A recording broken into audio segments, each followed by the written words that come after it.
ಉಡುಪಿಯ ಮಟ್ಟುವಲ್ಲಿ ಬೆಳೆಯುವಂತಹ ಗುಳ್ಳದಿಂದ ಇವತ್ತು ಬೋಳು ಹುಳಿ ಮಾಡುವ ಬಹಳ ರುಚಿಕರವಾದ ಈ ಮಟ್ಟು ಗುಳ್ಳ.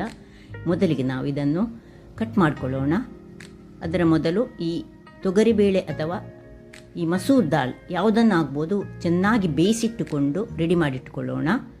ಈಗ ಕಟ್ ಮಾಡಿದ ಈ ಗುಳ್ಳದ ಪೀಸ್ಗಳನ್ನು ನಾವು ನೀರಿನಲ್ಲಿ ಹಾಕ್ಕೊಂಡು ಅದಕ್ಕೆ ಸ್ವಲ್ಪ ನೀರಿಗೆ ಹಳದಿಯನ್ನು ಹಾಕ್ಕೊಂಡು ಅದರಲ್ಲಿ ಏನಾದರೂ ಹುಳದ ಅಂಶ ಇದ್ದರೆ ಮತ್ತು ಚೊಗರ ಅಂಶ ಇವುಗಳನ್ನೆಲ್ಲ ತೆಗೆದುಕೊಳ್ಳೋಣ.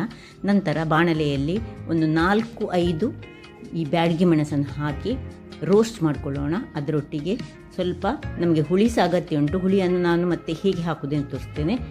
ಈ ಉದ್ದಿನಬೇಳೆ ಒಂದು ಚಮಚ, 1 ಚಮಚದಷ್ಟು ಕಡಲೆಬೇಳೆ, 1 ಚಮಚದಷ್ಟು ಜೀರಿಗೆ, 1.5 ಚಮಚದಷ್ಟು ಕೊತ್ತಂಬರಿ ಬೀಜಗಳನ್ನು ಡ್ರೈ ರೋಸ್ಟ್ ಮಾಡಿಕೊಳ್ಳೋಣ. ಅದರೊಟ್ಟಿಗೆ ಸ್ವಲ್ಪ ಕರಿಬೇವಿನ ಸೊಪ್ಪನ್ನು ಸಹ ಹಾಕ್ಕೊಂಡ್ರೆ ಬಹಳ ಉತ್ತಮವಾಗಿ ಬರ್ತದೆ.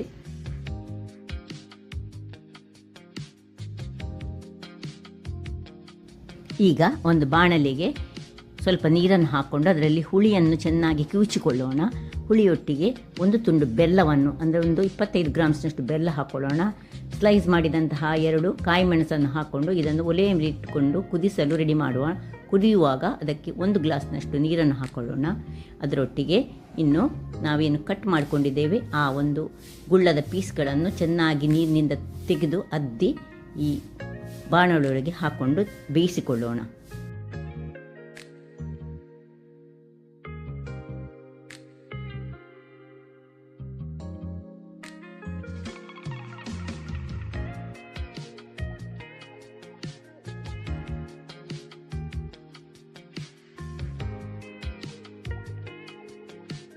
ಈಗ ಡ್ರೈ ರೋಸ್ಟ್ ಮಾಡಿದಂತಹ ಎಲ್ಲ ಸಾಮಗ್ರಿಗಳನ್ನು ಮಿಕ್ಸಿಯಲ್ಲಿ ಹಾಕ್ಕೊಂಡು ಒಂದು ಪೌಡರ್ ಮಾಡಿಟ್ಟುಕೊಂಡು ಸಾರಿನ ಪುಡಿಯನ್ನು ತಯಾರಿಸಿಕೊಳ್ಳೋಣ. ಈ ಪುಡಿಯನ್ನು ನೀವು ಯಾವುದೇ ಇತರ ಸಾರುಗಳಿಗೂ ಸಹ ಯೂಸ್ ಮಾಡಬಹುದು.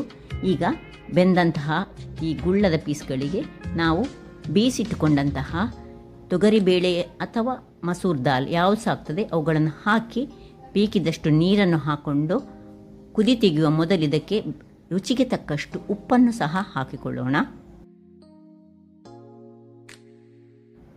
ಉಪ್ಪು ಹಾಕಿದ ಬಳಿಕ ಇದಕ್ಕೆ ಮುಚ್ಚಳವನ್ನು ಮುಚ್ಚಿ 1 ಬಾರಿ ಕುದಿ ತೆಗೆದುಕೊಳ್ಳೋಣ. ನಂತರ ಓಪನ್ ಮಾಡಿಕೊಂಡು ಏನು ನಾವು ಮಸಾಲೆಯನ್ನು ತಯಾರಿಸಿದ್ದೇವೆ ಅದರಲ್ಲಿ 2 ಚಮಚಗಳಷ್ಟು ಮಸಾಲೆಯನ್ನು ಇದಕ್ಕೆ ಹಾಕ್ಕೊಂಡು ಬೇಕಿದ್ದಷ್ಟು ನೀರನ್ನು ಹಾಕಿ ಒಂದು ಸಾಧಾರಣ ಹದದಪ್ಪದಲ್ಲಿ ಈ ಒಂದು ಬೋಳು ಹುಳಿ ಇಡಬೇಕು. ತುಂಬ ನೀರು ಸಾಗಬಾರ್ದು, ತುಂಬ ಗಟ್ಟಿನೂ ಇರಬಾರ್ದು. ಮುಚ್ಚಳವನ್ನು ಮುಚ್ಚಿ ಪುನೊಮ್ಮೆ ಒಳ್ಳೆ ಕುದಿ ತೆಗೆದುಕೊಳ್ಳೋಣ. ನಂತರ ಒಗ್ಗರಣೆ. ಡಿಟೇಲ್ ರೆಸಿಪಿಗಾಗಿ ಬೋಳೂರು ಸುವರ್ಣ ಚಾನಲ್